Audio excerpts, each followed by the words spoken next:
je t'envoie le champ.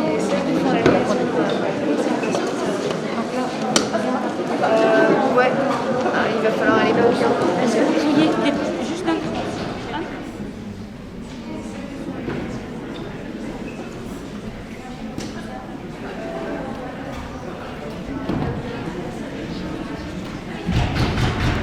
Entrez.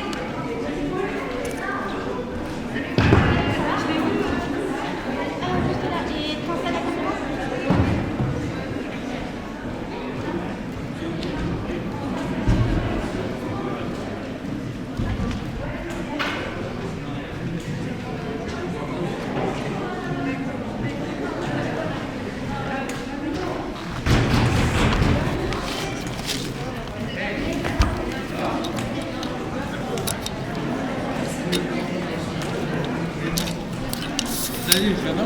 Salut, ça va? Ouais, va.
Nous, groupe Georges Kaplan.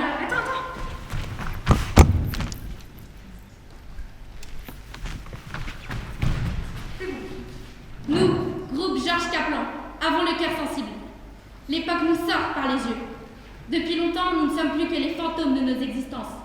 Nous hantons les territoires de nos désertions. Notre transparence à nous-mêmes et au monde n'étonne plus guère que les plus étourdis d'entre nous. Nous ne sommes plus que nos propres ombres, et cela n'est pas sans nous déplaire. Nous chérissons notre spectralité et elle nous le rend bien. Toute tentative de nous y dérober n'a jamais eu pour seul effet que de nous enfoncer plus profondément en elle. Nous sommes prisonniers de cette logique des sables mouvants.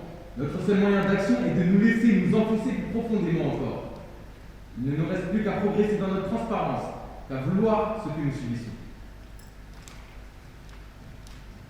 Notre seul agir est là, dans notre intoxication volontaire au monde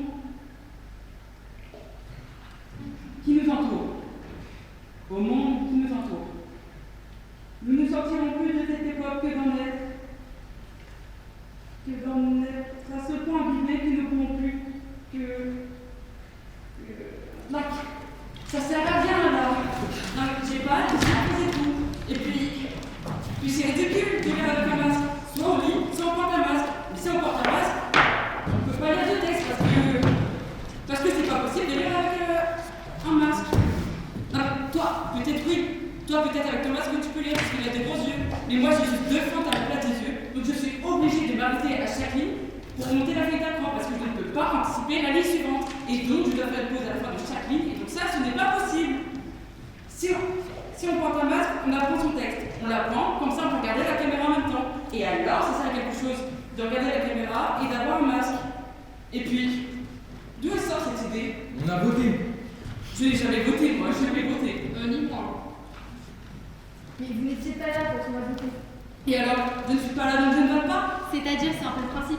Super, bonjour la démocratie. Oui, sauf qu'en démocratie, si tu n'es pas là le jour du vote, eh bien tu ne votes pas. Alors déjà, de 1, je ne vote plus, donc déjà, ton exemple est pourri. Et de 2, Mais c'est quoi l'idée maintenant? Tu proposes quoi? On apprend chacun notre partie du texte et on recommence dans une heure. moi ce que je voudrais dire, Non, c'est que... déjà, ce qu'il faudrait, et c'est sans doute pas plus mal qu'on s'arrête, ça veut sans doute dire quelque chose, je pense. Ce n'est pas innocent. Faudrait déjà qu'on commence par admettre qu'il y a quelque chose à revoir dans ce texte. Je sais pas, moi, Ne dis rien si tu ne sais pas. il y a des choses dans ce texte à propos desquelles je suis tout simplement pas d'accord. Mais on était d'accord. On a voté la dernière version du texte. Je n'ai jamais lu la dernière version du texte. Je n'ai jamais voté. On l'a envoyé quoi? Il y a 3 jours? Oui, on l'a envoyé il y a 3 jours. Il y a 3 jours, on est là, c'est noté par mail, la dernière version du texte, il y a 3 jours. Si on doit revenir à chaque fois sur ce qu'on croyait acquis, ou sur ce... Non, mais si on ne peut jamais remettre en question, re-questionner ce qui peut-être est acquis, a été acquis, mais qui nécessite d'être toujours, comment dire, oui, débattu, tu peux en Alors, Par exemple, je vais prendre du début. L'époque nous sort par les yeux. Bon, déjà, là, c'est pas possible pour moi. Comment ça, c'est impossible? Pourquoi? Parce que ça veut tout simplement rien dire. Je la comprends même pas, cette phrase, l'époque nous sort par les yeux. Enfin, évidemment, si, je la comprends. Et pourquoi pas, le monde, il fait trop la gère quand on y est. Et puis, cette histoire de sable mouvant, c'est pareil, je ne sais pas, qu'est-ce que ça vient faire là? C'est une image, Georges, une métaphore. C'est bien que ça parle à tout le monde. Je sais bien ce que c'est, merci, mais je l'ai déjà dit, il faut en finir avec les métaphores. Il faut en finir avec ce style romantico-lyrico-métaphorique. On dirait les paroles d'un groupe de rock d'adolescents prépubères. Genre, tu exagères, je trouve que tu exagères un peu quand même. Et puis, cette histoire d'intoxication volontaire, je ne sais pas, on voit bien sur quoi on fait référence, mais très honnêtement, Moi, ce qui me gêne surtout, c'est... Qu'est-ce que c'est qu'un tif? Mais c'est le début du texte. Après ça évolue. Non, Georges, je suis désolée, ça n'évolue pas, c'est... une lamentation. C'est essentiellement une lamentation par quelque chose de positif. Et puis, désolée de revenir encore là-dessus, mais je ne pense pas qu'il faille dire groupe. Je pense qu'il faut dire nous, Georges Carlin. Ça, c'est pas le problème. On peut l'enlever. Je veux bien. On peut l'enlever. Le problème, je crois, c'est pas la question. Oui, on peut l'enlever. Le problème, c'est est-ce que nous sommes vraiment d'accord avec le contenu du texte? Mais pourquoi ça n'a pas été dit avant? Ça, je comprends pas. Si quelqu'un n'est pas d'accord avec ce texte, pourquoi il ne l'a pas dit avant? Mais ça a été dit. Je l'ai dit. Simplement, à un moment donné, t'as voulu avancer tout seul sur la rédaction du texte. Alors maintenant, on va vous reprocher d'avoir bossé. Si c'est comme ça la prochaine fois, c'est plus rien. Le café, c'est moi ou il est... il est bon ce café. C'est très étonnant, non? Comment on peut faire c'est mon café avec un café aussi... Aussi. Non, parce que c'est vrai qu'elle achète le café, hein. Mais c'est un café de merde, on peut le dire. C'est un café de merde. Non mais que ce soit clair, il n'y a pas de budget pour le café, alors moi j'achète le premier prix. Si vous voulez un meilleur café, ça serait bien que Non, mais là, ça chacun... va, c'est bien. Là, c'est très étonnant. Un très bon café. Et autre chose, je suis désolée, mais j'en profite tant qu'on est sur des questions de logistique, ça serait bien que ce ne soit pas toujours les mêmes qui se retrouvent à faire la vaisselle après les réunions. C'est pas parce que les réunions se font chez moi que tout Alors est... là, pourquoi c'est chez toi, alors je comprends pas. Pourquoi on oblige à chaque fois de se réunir dans le campagne de vos parents? Pourquoi on oblige à chaque fois de se taper des dizaines de kilomètres de voiture? Parce qu'on ne sait jamais. Il vaut mieux être prudent. Est-ce qu'on pourrait, s'il vous plaît, revenir au problème que pose ce texte? Je crois que nous n'avons pas beaucoup de temps, donc ce serait bien si on pouvait avancer sur les points qui me paraissent prioritaires. Pardon, mais est-ce que c'est une réunion? Quoi? Non, parce que tout le monde prend un café, on se rassemble autour d'une table, ça commence à ressembler une réunion là, donc je sais pas si c'est une réunion. Est-ce que c'est vraiment une réunion? Importe, non? On s'en fout, non? Non, mais parce que si c'est une réunion, Moi, je pense que- on s'organise, on fait correctement la chose. On définit les sujets qu'on va aborder, on définit une durée, Parce que sinon, on y passe, on va y passer la nuit, comme d'habitude. on établit un ordre du jour, on Mais je fait... ne sais pas, c'est une réunion ou pas. On parle, on se parle, on a besoin de se parler. Je me fous de ce que c'est. On n'a pas besoin de décrire des livres, ce qu'on est en train de faire à chaque fois qu'on est en train de le faire. C'est comme si tu es en train de baiser et en plein milieu, tu t'arrêtes et tu demandes à l'autre. Attends, est-ce qu'on est bien en train de baiser? Genre, ou pas? s'il te plaît, Non, mais parce que j'aimerais être sûr qu'on est bien en train de baiser. Est-ce qu'elle fait semblant de vous baiser? Est-ce que ça... Georges, ça va, c'est bon. Non mais c'est intéressant, ça m'intéresse. Ça va, c'est bon. Je pense qu'on a crois pas que ce soit complètement idiot de savoir, de déterminer si on est en train d'inaugurer une nouvelle séance. Moi, je dirais que c'est surtout les bières. Pardon? Tu as parlé de café, mais c'est surtout les bières qui définissent la réunion. Ce que je veux dire, c'est que lorsqu'on est en réunion, enfin, il y a des bières ou du vin. C'est ça qui caractérise la réunion, pas le café.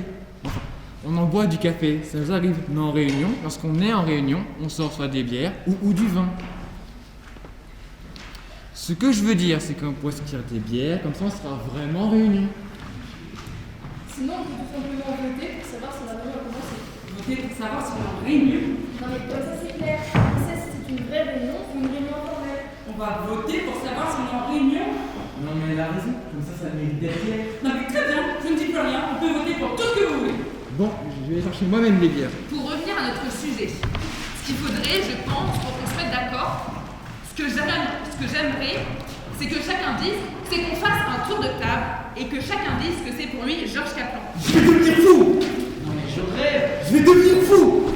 À chaque fois on recommence. Je croyais que c'était réglé cette question. Et à chaque fois on essaie de définir ce qu'est Georges Kaplan. Et à chaque fois, Raison de plus, on essaie de nous rendre clair. à chaque fois on se prend de nouveau la tête parce qu'on est tout simplement pas d'accord. On peut essayer. Je crois qu'on ne fait rien à essayer. Ne serait-ce que pour mettre en évidence nos dissensions. À défaut de se mettre d'accord, on saura au moins sur quoi on est pas. Je propose que quelqu'un commence et puis on fait le tour, c'est plus simple. Moi je veux bien passer. On va pas parler chacun son tour.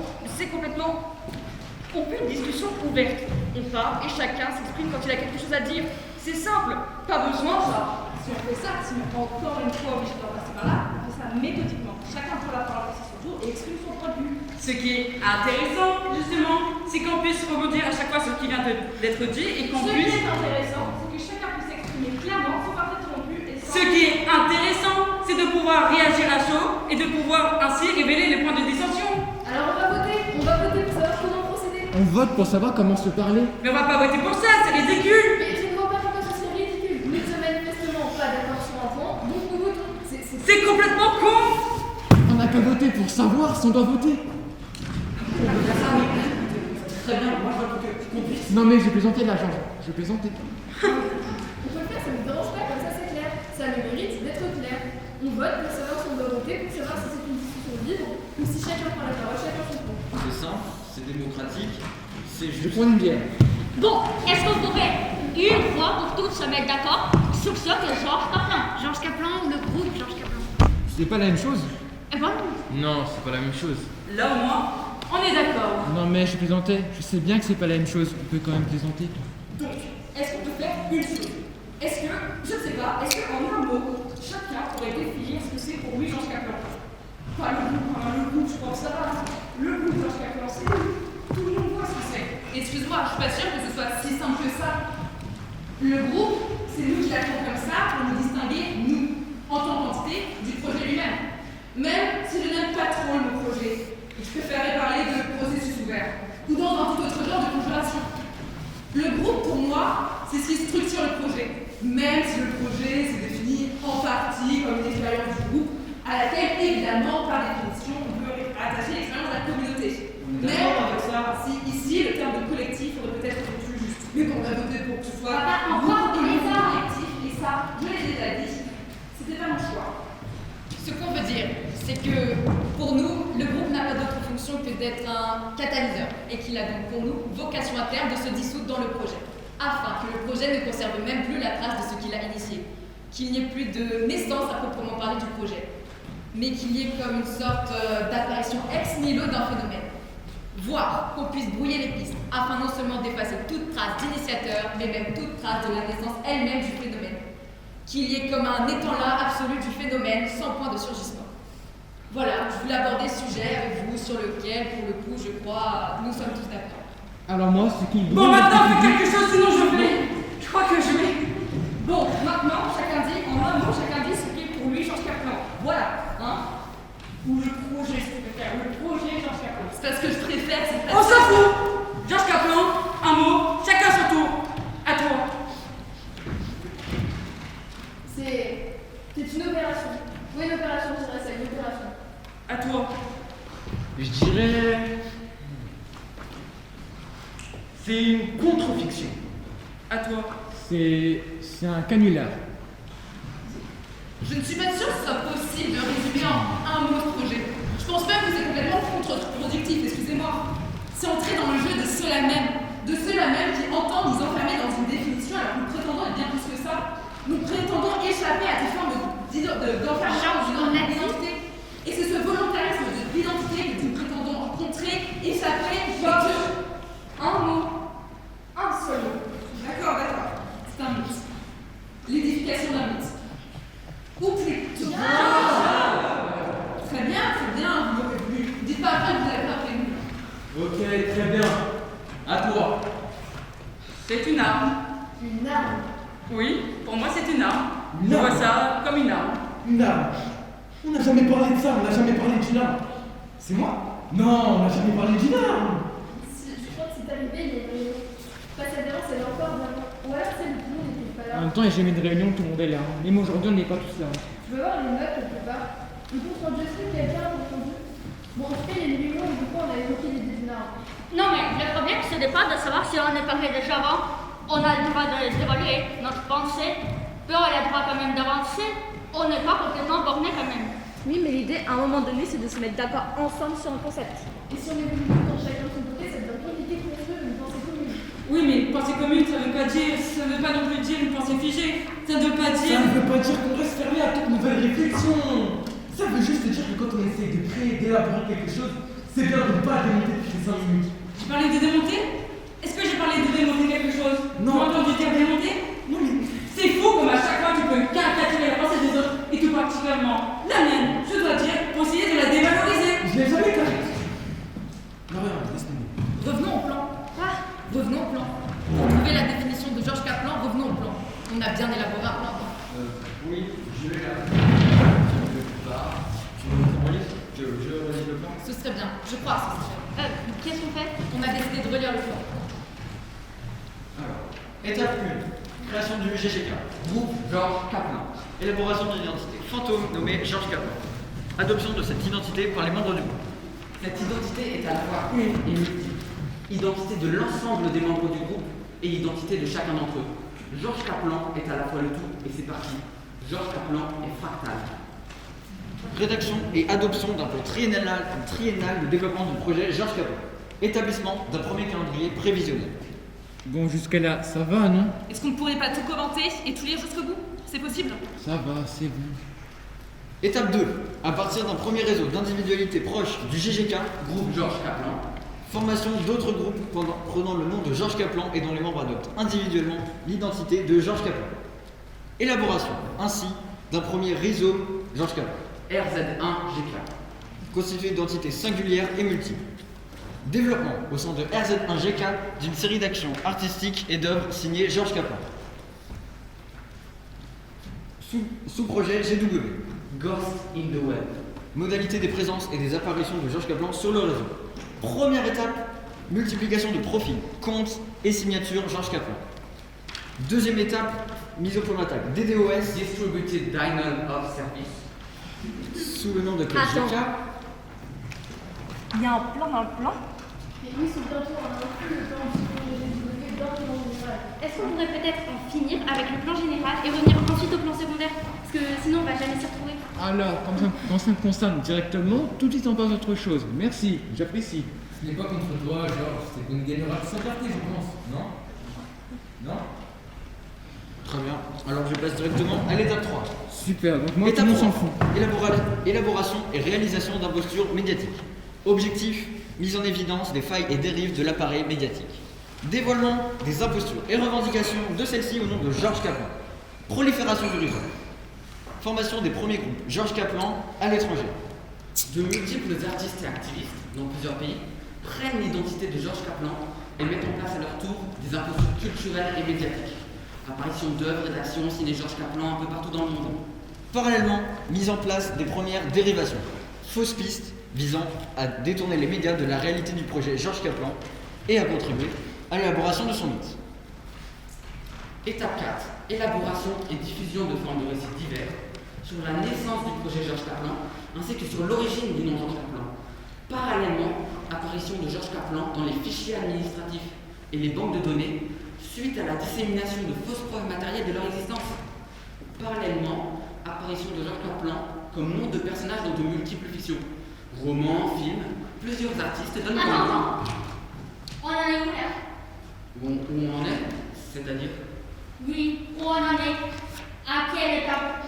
Nous là, on en est où exactement? Ah là, nous, je dirais 1, enfin entre 0 et 1, 1 demi.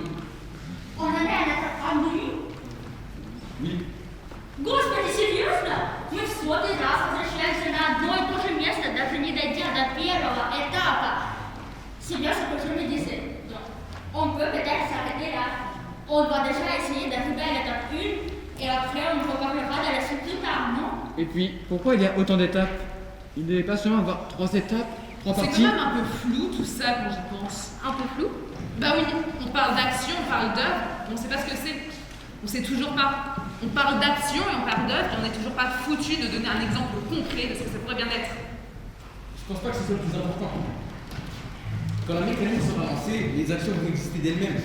La question c'est de savoir comment nous allons diriger ces actions pour leur faire suivre le sens du mythe que nous souhaitons élaborer. Attention. Attention. Il n'a jamais été question de créer un mythe. Il a été question de créer des conditions favorables à l'émergence d'un mythe. C'est la nuance que j'ai essayé d'apporter tout à l'heure, mais on va réduire un seul mot. Voilà comment ça finit avec ce genre de pratique. Georges a raison. Si nous cherchons à poser un mythe, nous entrons exactement dans la même logique que celle que nous prétendons combattre. Georges Kaplan est un mythe collectif, un mythe qui n'a pas d'origine, qui n'a pas d'auteur, un mythe auquel tout le monde peut participer. Un mythe qui ne peut être contrôlé. Un récit qui ne pouvons pas maîtriser. Georges Kaplan ne peut être une contre-fiction, pour reprendre ton expression à laquelle je veux bien adhérer, même si je préfère celle plus simple de mythe, tu m'excuseras. Georges Kaplan ne peut être une contre-fiction que si elle ne s'impose pas avec le reste des fictions dominantes. Sinon, elle n'est qu'une fiction dominante de plus et alors, ça n'a aucun intérêt. Je suis d'accord, Georges, mais on ne peut pas prendre le risque de voir ce récit nous échapper et prendre des directions que nous refusons. Bien sûr que si, c'est le risque justement qu'il faut prendre. Personnellement, je voudrais que Georges nous échappe et devienne autre chose que ce pourquoi nous travaillons depuis si longtemps. Mais c'est complètement contradictoire avec l'appropriation de ce récit par chacun et l'avènement de Georges en tant que mythe populaire. Non mais attendez, Georges Kaplan n'est pas une fin en soi, c'est un moyen d'action. Et on se sent... Personnellement, je ne pense pas que Georges soit un moyen d'action. Je pense que c'est une fin en soi, justement. Ou, pour être plus précise, ce n'est qu'en étant une fin en soi qu'il peut devenir un moyen d'action. Ce qui nous fait revenir à l'éternelle question. Est-ce que Georges Kaplan, ou le groupe Georges Kaplan, est avant tout un acte politique, quand bien même il aurait une portée artistique, ou un acte artistique, quand bien même il aurait une dimension politique? Vous voulez vraiment revenir là-dessus? Vous voulez vraiment revenir sur cette question? Non mais c'est la mauvaise foi, c'est la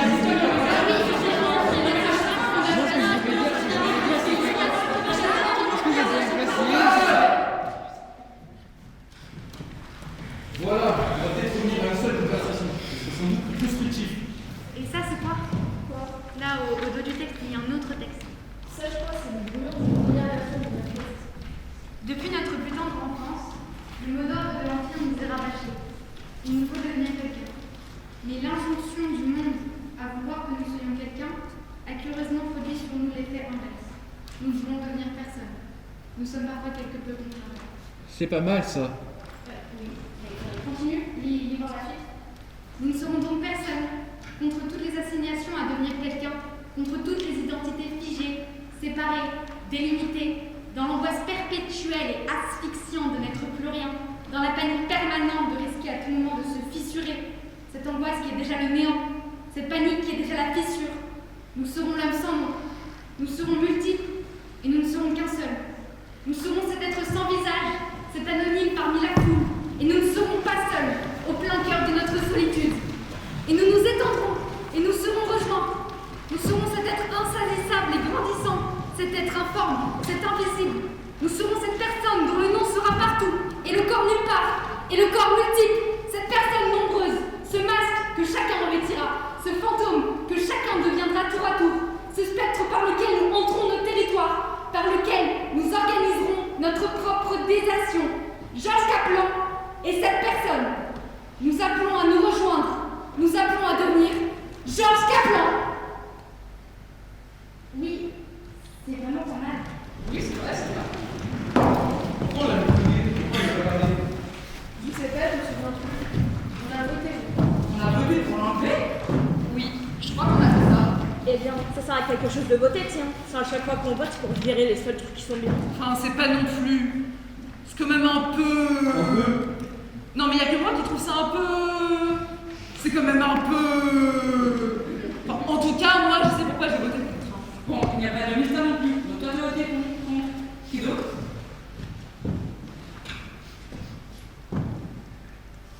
Non mais, pour remettre les choses dans leur contexte, il faut préciser que c'était Toi pas... Toi, tu as voté contre ce texte?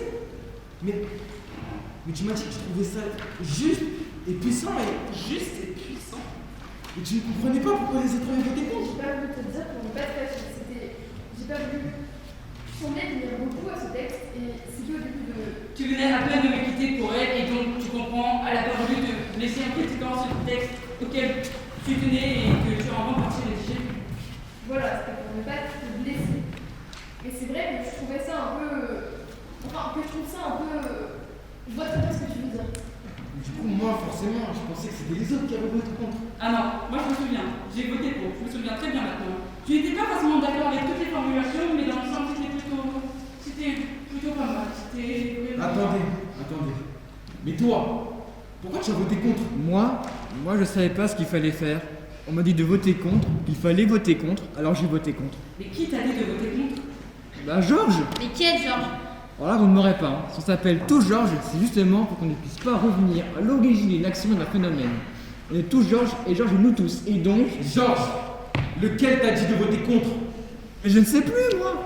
Non mais ce qu'il faut, je suis d'accord avec toi, c'est remettre les choses dans leur contexte. En même temps, je vois pas pourquoi on s'engueule.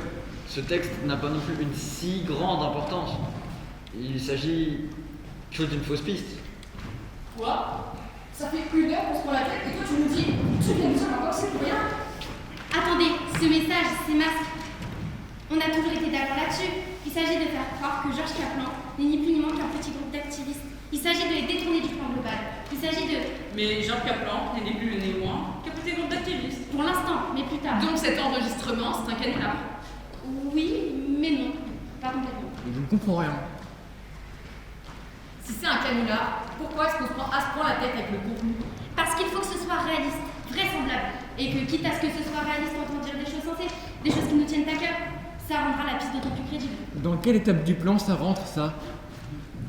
C'est dans l'étape 3, ça fait partie des dérivations. Mais qu'est-ce qu'on fout dans l'étape 3? On n'est même pas à l'étape 1. C'est vrai que là, elle n'a pas compris ce qu'il fout dans les cartons. Non, et puis merde, on me fait tout chier. Georges, attends. Non, pas toi, lui. Moi? Mais non, mais pas toi, lui. Moi? Mais oui, toi, mais... Oh. Et puis, est-ce qu'on pourrait arrêter de tout s'appeler Georges, s'il vous plaît? C'est quand même une idée à la con, ça, non? Voilà, je le dis, je ne me cache plus. C'est quand même une idée à la con, ça, franchement, non? Et je dis pas ça parce que c'est toi qui l'as eu. Non, c'est pas un acharnement contre toi. C'est juste que s'appeler tout Georges, c'est quand même la reine des idées à la con, non? Alors là, justement, je crois que c'est assez significatif. Je crois que nous touchons à un point particulièrement sensible. Ne me dis pas que tu penses qu'en s'appelant tout Georges, pas seulement nous, non, mais tout le monde, le monde entier, un monde entier qui s'appellerait Georges Kaplan. Ne me dis pas que tu penses vraiment qu'on pourra faire accomplir une sorte de révolution. C'est un peu plus compliqué que ça. Et puis, on n'a jamais parlé du mot révolution. On n'a jamais parlé de faire, d'accomplir une révolution. Même si dans le principe, c'est un peu le principe de la base du principe. Alors là, moi, j'abandonne. Non mais Georges! Ne m'appelle plus Georges, s'il te plaît. Ne m'appelle plus jamais Georges. C'est compris?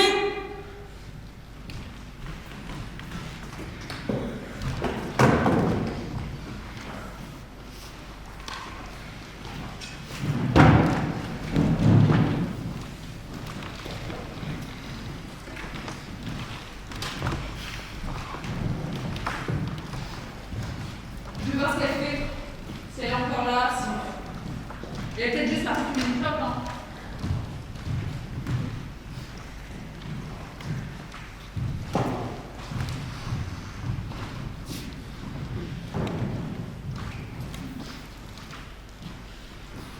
Oh merde, il y a les flics! Très drôle, Georges, très drôle. Mais de 1, tu n'es pas très convaincant, et de 2, ce n'est vraiment pas le moment. Non mais il y a vraiment les flics! Ça doit être ma faute. J'ai dû manifester mes traces quand j'ai infiltré le site du ministère de la Défense. Quand tu as quoi? Oui, mais non. J'ai infiltré le site du ministère de la Défense pour prendre un peu mes mains. Mais pourquoi tu as fait ça? On t'a jamais demandé de faire une chose pareille. C'est pas dur pour moi. C'est ça. Tout d'abord, tu vois. Ne tirez pas! Ne tirez pas! Mon nom est Kaplan, Georges Kaplan. Si vous me tirez dessus, si vous me tuez, vous n'en aurez pas fini avec moi. Je serai encore là, Georges Kaplan sera encore là. Ne tirez pas, je m'appelle Georges Kaplan. Si vous me tirez dessus, si vous me tuez, je serai encore là. Georges Kaplan sera encore là.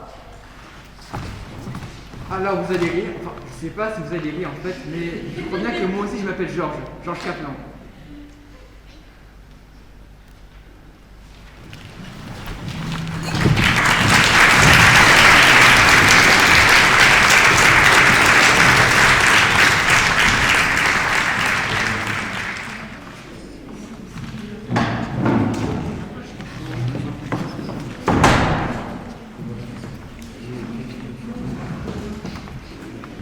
Le temps est écoulé. On vous écoute. Et tu commences.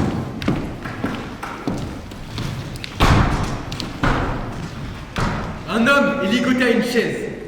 Il a un sac en tissu sur la tête. Ses vêtements sont déchirés et couverts de poussière et de sang. Un homme entré entre dans le champ de la caméra. Retire le sac. On s'aperçoit que le visage de l'homme ligoté est en sang. L'homme entré disparaît un instant du champ de la caméra. Il revient avec un couteau électrique. Il le met en marche et se met à découper l'oreille de l'homme qui s'évanouit sous la douleur. Très bien. Merci. Très bien à toi. Un homme d'une quarantaine d'années entre dans une chambre d'hôtel. Il s'assoit sur le lit et allume la télévision. Il zappe entre plusieurs programmes. Quand soudain, il tombe sur une vidéo de lui-même dans la même chambre d'hôtel en train de tuer quelqu'un. Bess.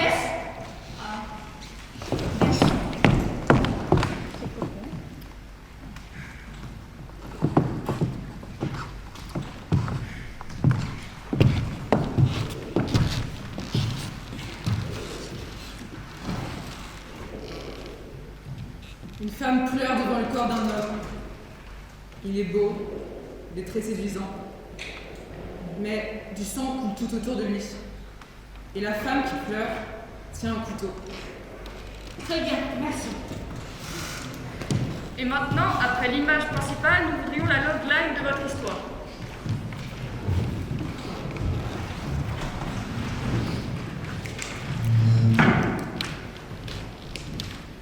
Georges Kaplan, un ancien militaire condamné pour acte de torture, est rappelé par les autorités pour infiltrer un réseau terroriste qui a mis la main sur un stock d'armes chimiques. Pour pouvoir sauver la population de ces menaces, il va devoir utiliser les mêmes armes qui lui ont valu son renvoi de l'armée.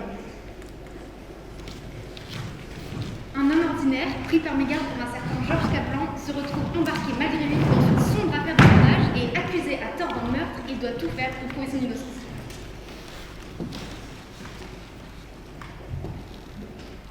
Dans les années 50, à Hollywood, Georges Kaplan, un scénariste renommé, devient un serial killer qui sévit dans le milieu du cinéma après avoir été injustement abandonné par son mari auquel elle a consacré toute une partie de sa vie.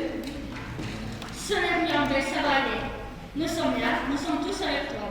Mais Bess, un conseil, essaie de sortir un peu de ce genre de proposition, de ligne thématique. Je pense que ce serait mieux pour toi.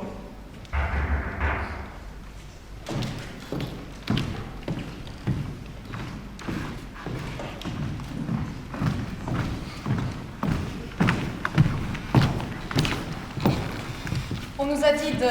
Vous êtes Johan, c'est ça? Et c'est ici. Entrez. Laissez-moi vous présenter Johan Turner. Et voici Mia Lundan. Elles rejoignent notre équipe. Bonjour. Je vous présente les autres membres de l'équipe. La Dream Team. Je vous présente l'équipe de Peter Greenwood, dont l'inspiration est très large, mais qui est plutôt spécialisée dans les films, les films de guerre. Non, Peter, on peut dire ça? Oui, si on peut, même si je préfère parler de fiction militaire. Nous avons une certaine connaissance du terrain. Nous avons travaillé plusieurs années sous les drapeaux et pour ma part, je travaille encore pour l'armée. Nous sommes consultants sur des scénarios de dispositifs de simulation. Enchanté. L'équipe de Tracy. Tracy Stanfield, qui est une grande spécialiste de l'écriture analytique. Elle a publié plusieurs ouvrages dont vous devez inévitablement avoir entendu parler. Les 10 commandements de scénario, comment écrire votre blockbuster. Créer des personnages inoubliables, 24 étapes pour construire son histoire. Et voici Bess. Bess est notre meilleur dialoguiste comique, notre meilleur spécialiste de dialogue comique. Je voulais vous prévenir, Bess ne va pas très bien en ce moment. Le mari de Bess l'a quittée et elle a du mal à s'en remettre. Les répliques de Bess ne sont notamment moins drôles ce jour-ci. Mais nous vous demandons tout de même de rire aux répliques de Bess. Nous vous demandons de faire un effort et de rire, même si ce n'est pas très drôle, même si ce n'est pas, vous voyez, aggraver les situations pour ne pas la démoraliser, la dépression de Bess. Je vois. C'est un peu délicat, vous comprenez? Très bien. Et vous? Moi? Vous deux, vous ne vous êtes pas présenté. Votre rôle, vous êtes...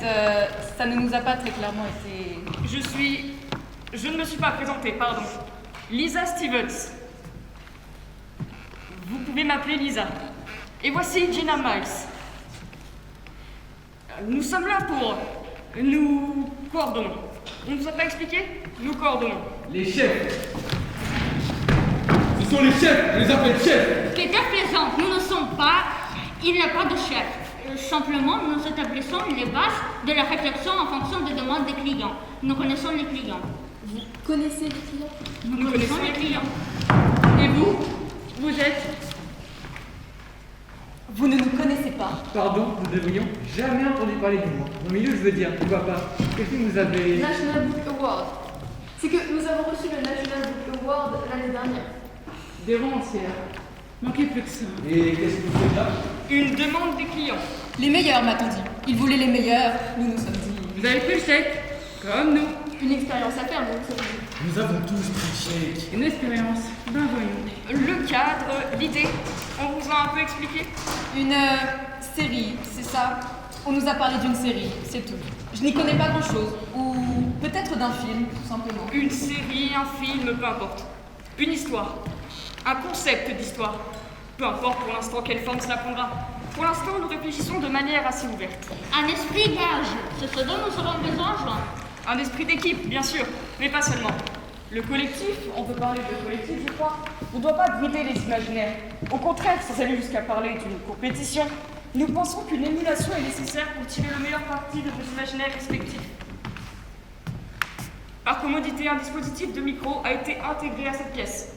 Toutes les conversations qui ont lieu ici sont enregistrées et transmises directement aux clients.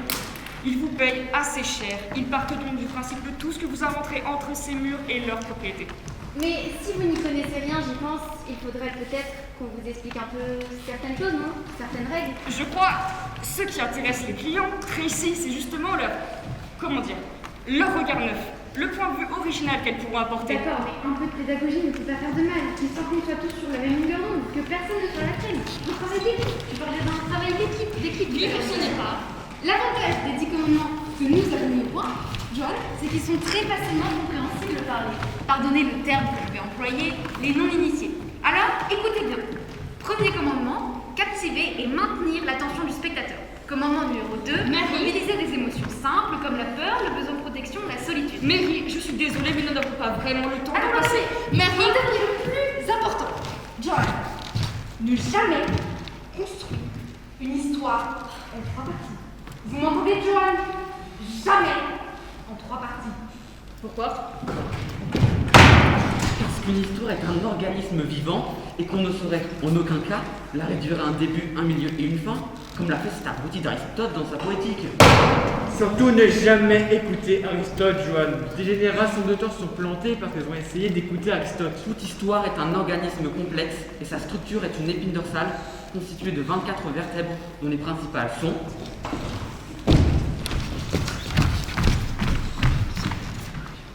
Faiblesse morale, besoin moral, confrontation finale, révélation morale, décision morale. Pardon. Tout héros, Johan, doit suivre un développement moral. Marie, nous sommes en train de chercher. Attends, 30 secondes. Accorde-moi 30 secondes, Jenna. Parce que sinon, je crois, on va droit dans le mur. Elles ne sont pas formées pour ça. Il leur faut au moins quelques bases. Donc, tout héros, Johan, doit suivre un développement moral qui constitue la ligne thématique du film ou de l'épisode de la série et que nous pouvons représenter par une équation très simple. B fois C est égal à plus D à la puissance R. B, les besoins, divisé par F, les faiblesses, multiplié par C, la confrontation, est égal à H, le héros, plus D, la décision morale, le tout à la puissance R, la révélation morale. Je ne suis vraiment pas sûre de me suivre. Au commencement, le héros présente des faiblesses morales. Il a donc un besoin moral, c'est-à-dire qu'il doit surmonter ses faiblesses pour évoluer et apprendre à agir correctement envers les autres. Son développement moral se termine par une révélation morale qui est la conséquence d'une confrontation finale, cette révélation morale aboutissant à une décision morale. Le héros doit évoluer et améliorer sa vie. Oui, Johan, c'est comme ça que ça se passe. Dans la vie, les gens luttent pour améliorer leur existence. Ils se battent pour devenir des individus meilleurs, c'est comme ça. Le héros est un être imparfait qui doit se surpasser, surmonter les obstacles pour triompher à la fin. Je vais prendre un exemple pour que vous compreniez mieux. Une femme qui a sombré dans la dépression après que son mari... Ici, je ne pense pas que ce soit un bon exemple. Une femme donc dépressive et pleine de rancœur Faiblesse morale. doit surmonter son amertume vis-à-vis de l'homme qui l'a quitté, retrouver goût en la vie et goût en l'amour et se réconcilier avec son entourage. Besoin moral. Dans une ultime confrontation avec son ex-mari, elle se rend compte que la vie lui réserve encore de nombreuses joies. Et qu'elle ne doit pas la gâcher en passant son temps en cause après la mauvaise personne. Et qu'elle a blessé beaucoup de gens autour d'elle. Révélation morale. Elle décide de sortir de sa dépression et d'aller inviter le séduisant photographe du coin de la rue à prendre un verre. Ce n'est pas la mauvaise personne. Je sais que c'est la bonne. La seule et unique personne. Il l'a toujours été, il le sera toujours. La vie est terrible. Aucune cohérence, pas de structure. Tracy, tu m'entends? La vie n'a pas de putain de colonne vertébrale. Je voulais seulement que vous compreniez qu'ici, Johan, nous n'avons droit ni à l'erreur, ni à la médiocrité. Merci Tracy. Bon, passons maintenant à un nouvel exercice. Il s'agit d'imaginer un plan pour justifier l'entrée en guerre d'un pays contre un autre, alors que la véritable raison est d'accroître sa zone d'influence dans la région. Je vous demande d'imaginer un scénario pour justifier cette entrée en guerre. Peter, tu commences?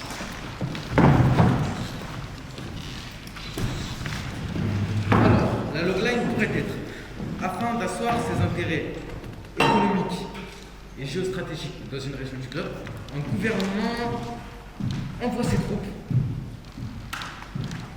arrêter une dictature au nom de la démocratie et du principe de guerre préventive.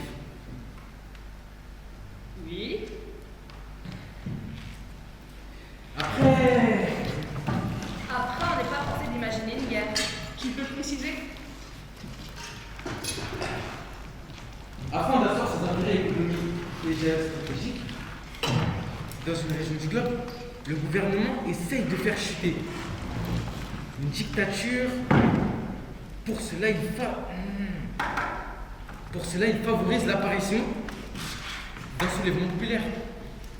Pas d'intervention armée. Non, pas d'intervention armée. On incite la population à la révolte. On imagine plusieurs insurrections, plusieurs morts, peut-être un massacre de masse.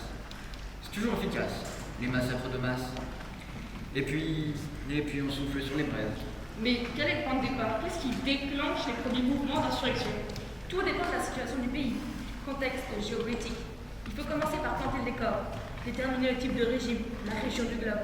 À partir de là, de multiples déclencheurs sont possibles. D'ailleurs, il faut qu'il y ait de multiples déclencheurs, ce sera plus vraisemblable.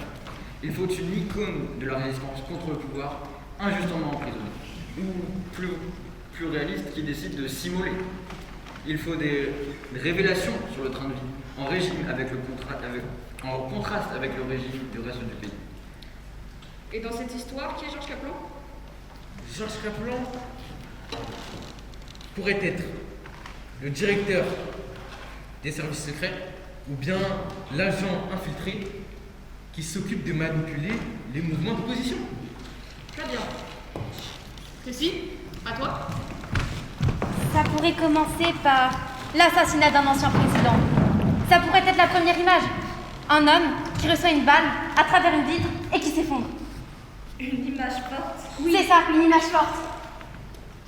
Et le corps qui tombe. C'est ça, la première image, la tranquillité apaisante d'un appartement luxueux d'une grande ville occidentale, New York, Londres, Paris, Los Angeles, le silence et le calme au plein cœur de l'agitation de la métropole.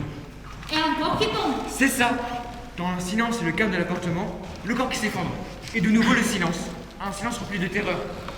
Et puis un cri, le cri déchirant de l'épouse de l'ancien président.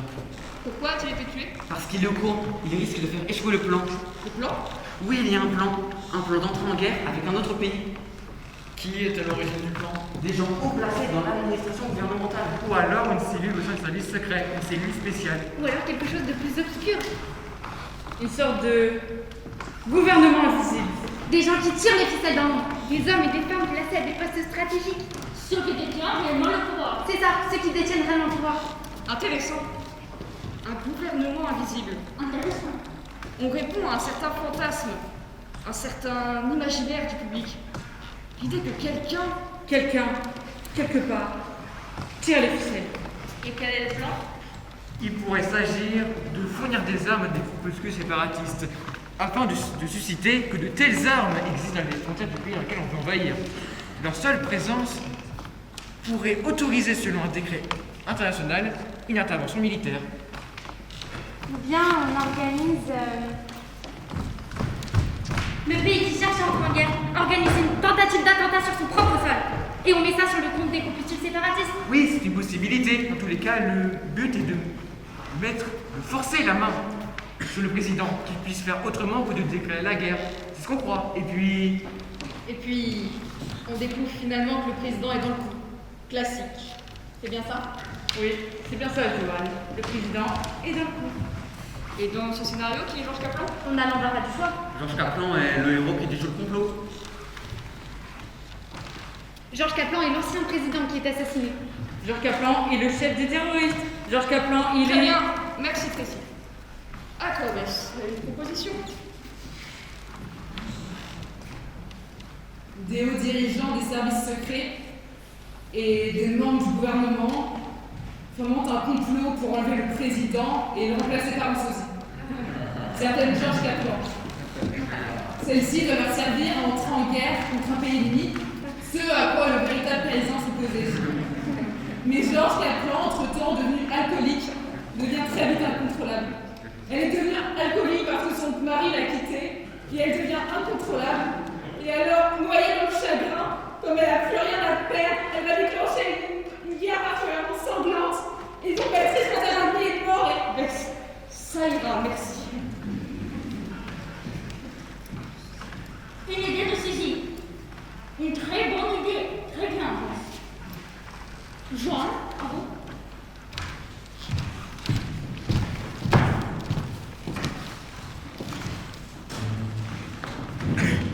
Ça pourrait commencer avec une femme dans le désert. Avec une femme seule dans le désert? Oui, le désert, le soleil qui cogne, aucune ombre à l'horizon. Une femme seule avec une poule. Dans le désert? Avec une poule? Une femme seule dans le désert avec une poule. D'accord. Et la femme tient un fusil et elle met en jeu la poule. Et la poule s'en fout évidemment, la poule ne sait pas, elle ne comprend pas. Elle n'a pas conscience qu'on veut la tuer. Évidemment, puisque c'est une poule. Et la femme est crispée sur son arme et elle tient la poule en joue, mais elle ne tire pas. Elle n'arrive pas à se décider à tirer et ça dure longtemps. La femme suit les moindres mouvements de la poule et on s'attend à ce qu'elle explose la poule d'une seconde à l'autre avec son fusil. Mais elle ne tire pas. Mais elle ne renonce pas à tirer non plus. Elle garde son arme braquée sur la poule.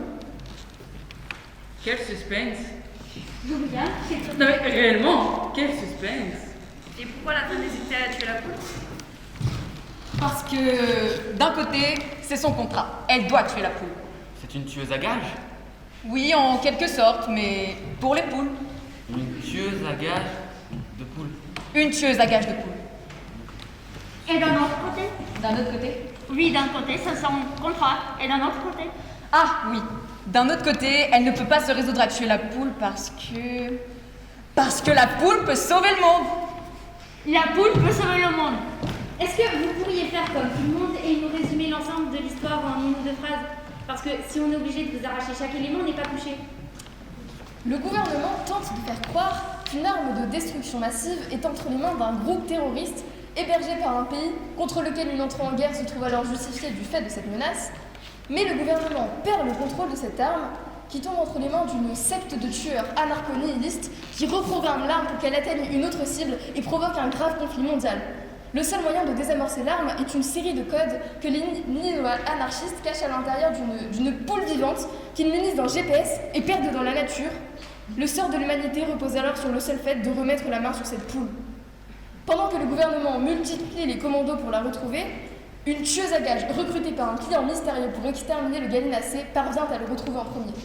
Le gallinacé, pas le client. Les 10 premières minutes du film exposent toute cette situation. Puis le reste du film nous montre l'errance de la femme avec la poule. La femme qui tient entre ses mains le sort de l'humanité et qui erre à travers le pays en se demandant quelle sera son ultime décision. Toutes les propositions sont les bienvenues, tout nous intéresse. C'est très... comment dire? C'est particulier, Joanne. Particulier, bien. Mais toutefois intéressant. Non? Et dans ce scénario, Georges Kaplan, c'est l'arme. C'est le nom de l'arme. L'arme de destruction s'appelle Georges Kaplan, le nom de code. Georges Kaplan est une arme? Je n'y avais pas pensé. C'est ingénieux. Une arme? On n'a jamais parlé de ça. On n'a jamais dit que Georges Kaplan pouvait être autre chose qu'une arme, qu'une personne. Ou alors, la poule.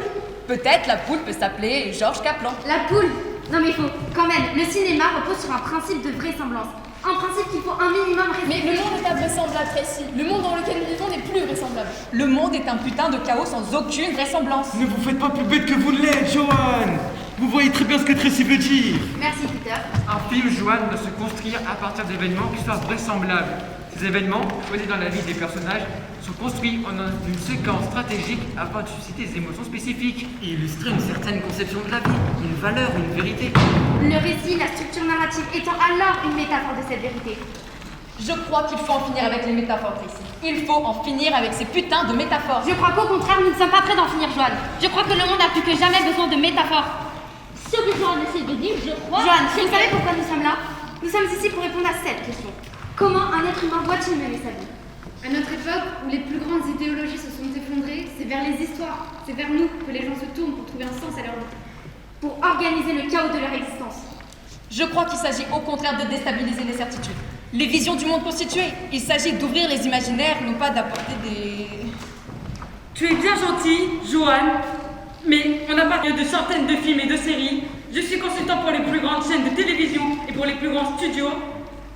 Je dirige des séminaires partout dans le monde auxquels des milliers de personnes ont participé et nos livres se vendent par centaines de milliers. Alors ce n'est pas une petite écrivaine de merde qui va nous apprendre à comment raconter une histoire. Mais il ne s'agit pas de raconter des histoires. Il s'agit de faire apparaître ce qu'on ne peut pas voir, ce qu'on n'a jamais vu. De créer des images qui viendront hanter nos rêves et nos mémoires. De fabriquer des spectres. Il s'agit de trouver la part d'obscurité nécessaire pour donner vie à ces ombres. Je crois que vous n'avez pas compris, Joanne, que nous ne sommes pas là pour nous amuser, que les clients ne sont pas des clients ordinaires, que nous avons Je permets d'affirmer que les clients... Tu nous prends pour des cons, Lisa? Je crois que vous n'avez vraiment pas idée, Joanne, de la situation dans laquelle vous vous retrouvez et des enjeux qui en découlent. Écoutez, nous avons un cahier de charges à respecter. Donc, j'aimerais qu'on avance. Je veux que chacun d'entre vous élabore une petite narrative dans laquelle Georges Kaplan est une menace. Voilà, chacun votre tour. Peu importe la première idée que l'on vient à l'esprit. Allez, Peter. Une organisation secrète, constituée d'individus parmi les plus influents du pays. Pour cela, il favorise l'entrée d'une menace représentée par un terroriste qui se fait appeler Georges Kaplan pour pouvoir faire partie. Pour pouvoir faire passer des lois sécuritaires. On retrouve le gouvernement invisible.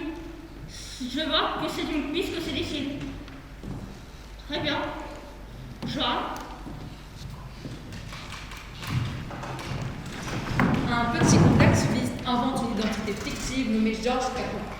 Cette identité, adoptée par de plus en plus d'individus à travers le monde, devient alors un phénomène global qui commence à menacer l'équilibre économique et politique mondial.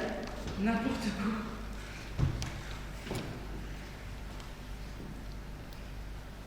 Bess? Je sais pas. Allez, Bess, un petit effort. La première idée que tu passes dans la tête. La première chose, vraiment, un groupe de scénaristes triés sur le volet par un putain de client mystérieux se réunit pour réfléchir à des concepts de scénarios à la con dans lesquels doit apparaître pour une raison qu'on ignore et que personne ne cherche à découvrir un certain Georges Capron. Mais l'une d'entre eux est en pleine dépression parce que... Mais ça, c'est nous ça. C'est notre histoire. Qui ne peut pas raconter notre histoire? Faudrait savoir ce que vous voulez. Vous voulez une histoire, je vous donne une histoire. Mais l'une d'entre eux est en pleine dépression parce que son mari l'a quittée. Mais ça, c'est ton histoire personnelle. Il ne faut pas que tu ramènes tout le temps à ton histoire personnelle. Ce n'est ni bon pour toi, ni bon pour nous, ce n'est bon pour personne. Mais de toute façon, là, j'ai pas d'idée. De toute façon, je baisse. Il faut que tu participes. Tu es payé pour être ici. Pour tes idées, tu dois fournir des idées. Je ne sais pas. Georges Capron est un homme ordinaire. Allez, baisse. Georges Capron est une femme ordinaire. Une madame tout le monde. Une mère de famille. Une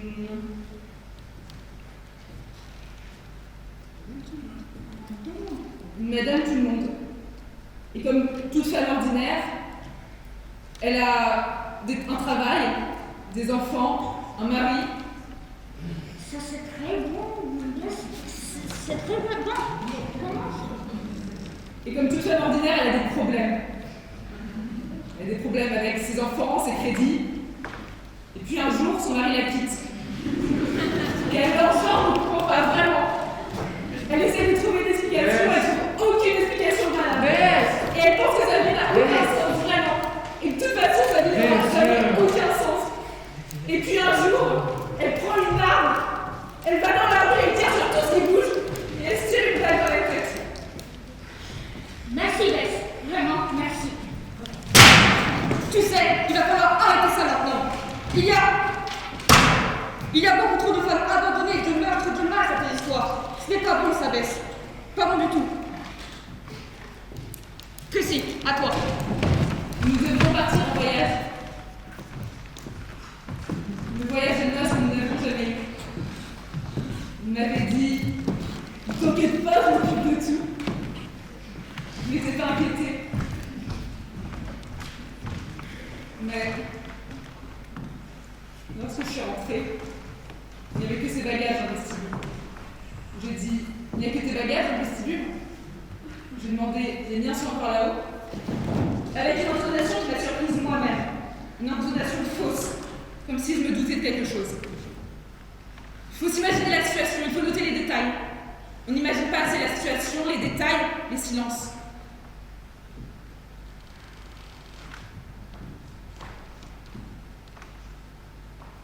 On ne pense pas assez au silence quand on écrit des dialogues.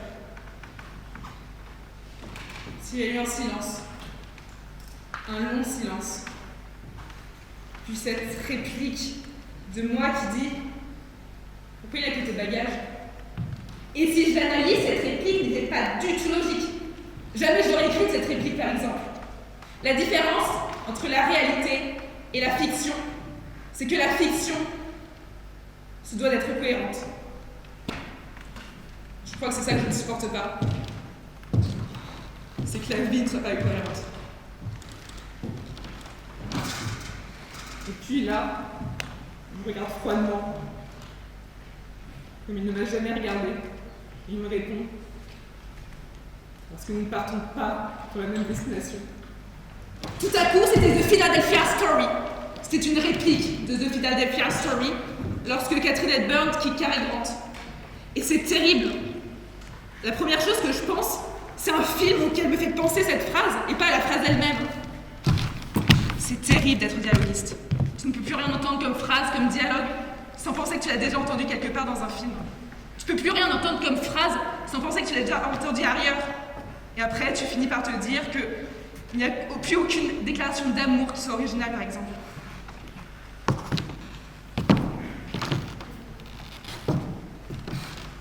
Toute déclaration d'amour a déjà été prononcée.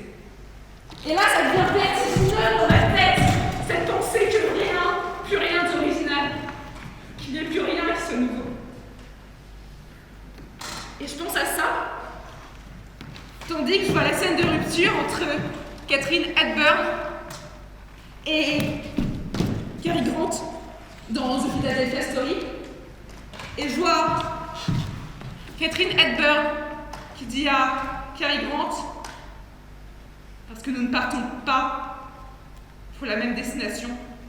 Et là, je me dis que quelque chose est en train de se tramer, qu'on joue un mauvais tour. Que cette scène était justement ça. C'était une scène. Ce n'était pas... Parce que des scènes de séparation, de rupture, j'en ai vu défiler. Des dialogues de rupture, j'en ai écrit. Et ce qui se passait là devant moi, c'est vraiment comme elle écrit. Ma scène de séparation, de rupture, parce que j'ai vu très vite qu'il s'agissait de ça. C'est vraiment comme elle écrit.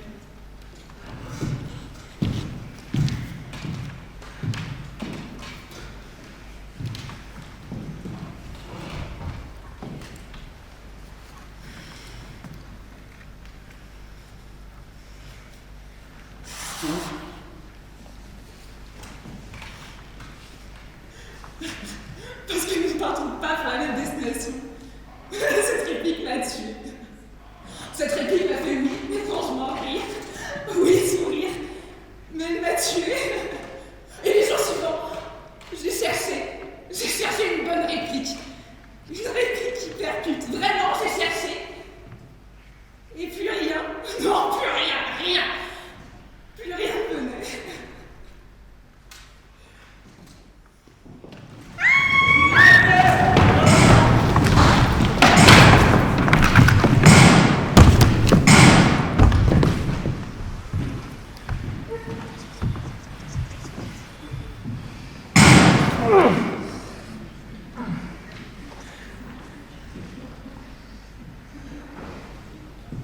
Ça, c'était une bonne réplique. Une très bonne réplique.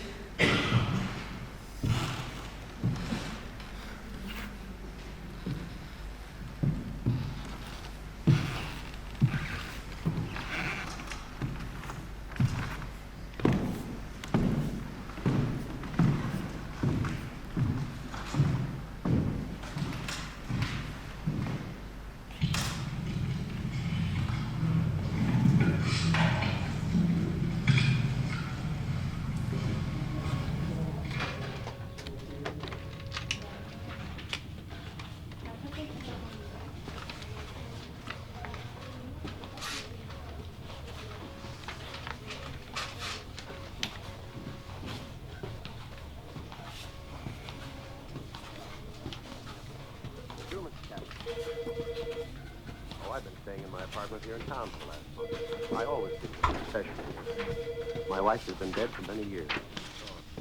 Kaplan House is completely closed up. Just the gardener and his wife living on the grounds. Now, Mr. Kaplan, suppose you tell me who you are and what you want.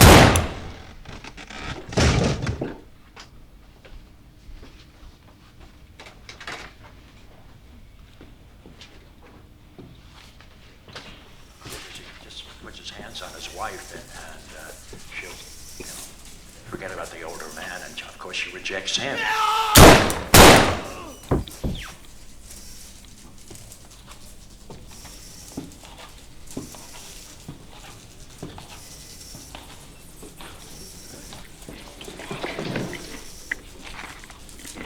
Just stay away from this.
Qu'est-ce qui se passe ici? Attends, Cours!